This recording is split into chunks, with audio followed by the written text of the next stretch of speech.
বিজেপিকে একদম 1 ইঞ্চি জমিও ছাড়বো না। দিদি আমি তোমার সঙ্গে একমত, বিজেপিকে কোনো জমি ছাড়া যাবে না, 1 ইঞ্চি কি 1 চুল জমিও বিজেপির ছাড়া যাবে না, পরিষ্কার কথা। বাংলাটা জিতে নি, তারপরে দিল্লি আমার টার্গেট।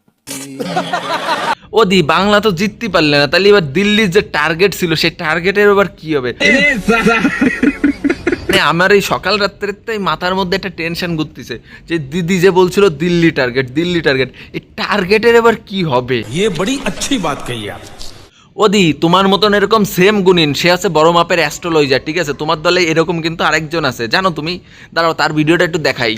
মনের আনন্দে থাকুন, তৃণমূল হই হই করে আসছে। বিজেপি 3 অঙ্ক দূরের কথা, 50 পেরোবে না। और अभी तो रुको, क्लाइमैक्स अभी बाकी। ওদি তুমি তারপরে এই যে সোনাল বাবু, এদের যে কনফিডেন্সের উৎস, সেই উৎসটা আমি খুঁজে পাইছি, বুঝতে পারছো? মানে তোমরা যে হারবা না, তোমরা জিতে যাবা, তারপরে হচ্ছে তোমরা দিল্লি দখল করবা, এই যে তোমাদের যে ভাবনা চিন্তা ছিল না, এর একটা উৎস আছে, উৎসটা একটু দেখো। প্রাণ দিয়ে দেবো, বিজেপিকে বাংলায় আসতে দেবো না। প্রাণ দিয়ে দেবো, বিজেপিকে বাংলা দখল দিতে দেবো না।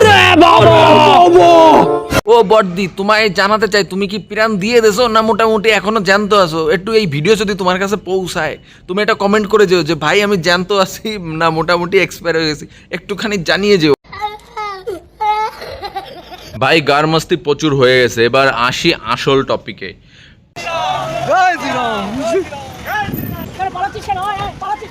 রামকে অপমান করে অথবা রামকে ভুলভাল বলে কেউ আজ পর্যন্ত ভারতবর্ষের বুকে টিকতে পারেনি।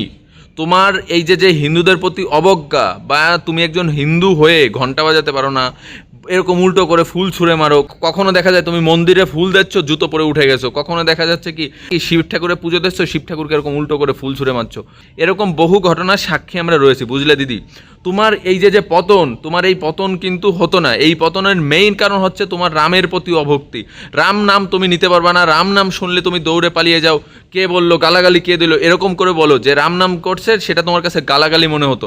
এই সমস্ত কিছু কিছু পাপ আছে না, এগুলো হচ্ছে খুচরো পাপ, বুঝতে পেরেছো? এই খুচরো পাপগুলো একাট্টা হয়ে তোমার এই পরিণতিটা হয়েছে। কারণ তুমি একটা জিনিস দেখো, আজ পর্যন্ত ভারতবর্ষের ইতিহাসে রামকে যারা অস্বীকার করেছে বা রামকে যারা মানেনি, সবার পরিণতি এই তোমার মতো হয়েছে।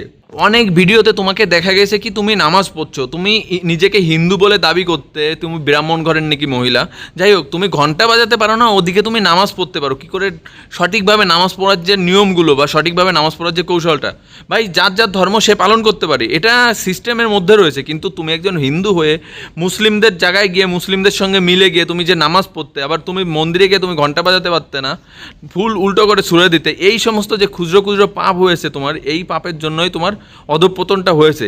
এটা খারাপ ভাবো আর ভালো ভাবো, এটা তোমার জন্য দরকার ছিল। আর পশ্চিমবঙ্গে তুমি যদি এবার ক্ষমতায় আসতে, পশ্চিমবঙ্গের 12টা বেজে যেত, বুঝতে পেরেছো? ভাই এটা অস্বীকার করার সত্যিই জায়গা নেই। ওয়েস্ট বেঙ্গলে এবার যদি মমতা ব্যানার্জি জিততো, তাহলে দেখতে যে কি হতো। টিএমসি দলের বিভিন্ন যে ক্লাবগুলো রয়েছে, ক্লাব থেকে লাঠি, তারপরে ইভেন থান পাওয়া গেছে, সাদা থান। মানে এদের প্ল্যানটা কি ছিল ভাবা যায়?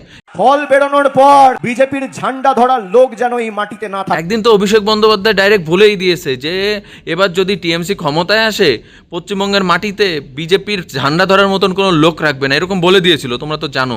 তো লাস্টে কথা হচ্ছে কি ভাই, ভগবান বাঁচিয়ে নিয়েছে। যদি এবার বিজেপি ক্ষমতায় না আসতো ওয়েস্ট বেঙ্গলে, তাহলে ওয়েস্ট বেঙ্গলের মানুষের কপালে প্রচুর দুঃখ ছিল, যেটা তোমার অথবা আমার ধারণার বাইরে। তোটা খারাপ অবস্থা হতো।